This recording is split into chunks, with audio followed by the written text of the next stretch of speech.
famille yu François Mancabou am ci njàqare comme ñëpp comme sénégalais yëpp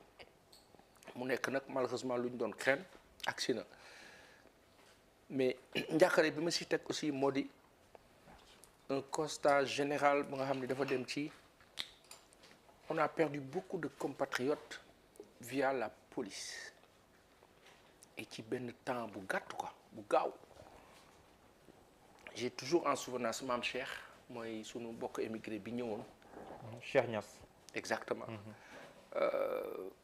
ay pensé nii da ngay am benn sentiment de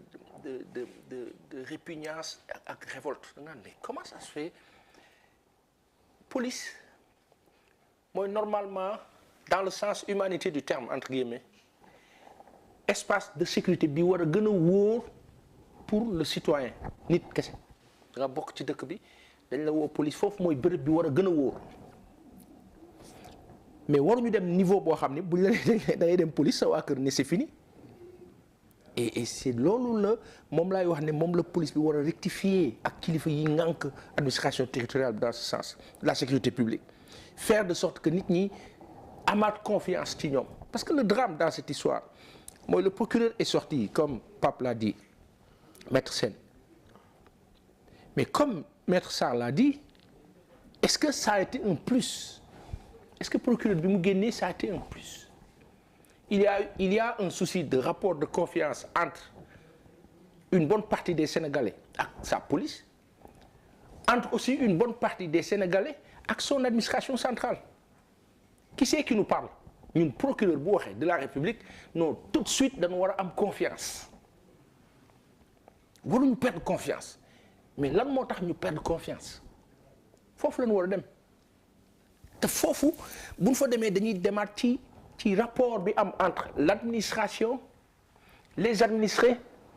ak ka ŋànk wala la ŋànk wala ña ŋànk administration on est dans un système un pouvoir un présidentialisme fort où le président est comme un roi il nomme dégomme fait ce qu'il veut finalement tout le monde s'appose sur ses décisions et tout le monde dépend de lui à la limite tout le monde est craintif à force d'être craintif lan lay jur ñun ñëpp bu fekkee yàlla dimbaliwuñu ñu am gëm-gëm ci suñu borom ne kat yaqin ak iman ànd na non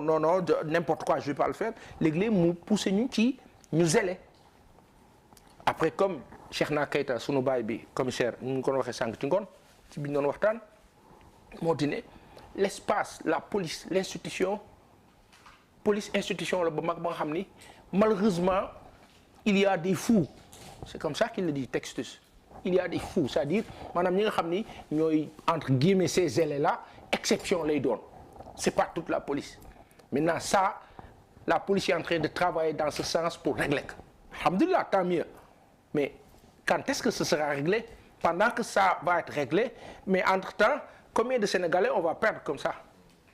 c'est injuste léegi nag loolu mooy dem te ni muy demee nii le danger dans toute cette histoire mooy que nous ne sommes plus en sécurité si on n'a plus confiance en cette police-là qu'est-ce qui va se passer léegi ñun bu ñu jàppee criminel fan lañ koy yóbbu ak kan mooy criminel ak lan mooy force spéciale ak ñan ñoo nekk ci force spéciale bi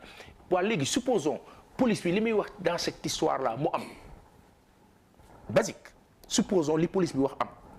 mais sauf que egg nañ niveau boo xam ni police bi lu mu ñu wax dañuy am problème et à ce niveau-là il va falloir que les autorités ñu xoolaat affaire bi c'est-à-dire pour que nit ñi continuer parce que ñun on est obligé et on doit faire confiance à cette police pourvu que cette police nag wax dëgg yàlla xam na que adduna bi dafa avancé et que moom son rôle sacerdotal c'est la protection ce n'est ni la déshumanisation ni la bestialité. Siré yow dama lay jaale personnellement François Mancabou on en a parlé ici il y a 2 semaines wala 3 semaines je ne m'appelle plus quelques semaines après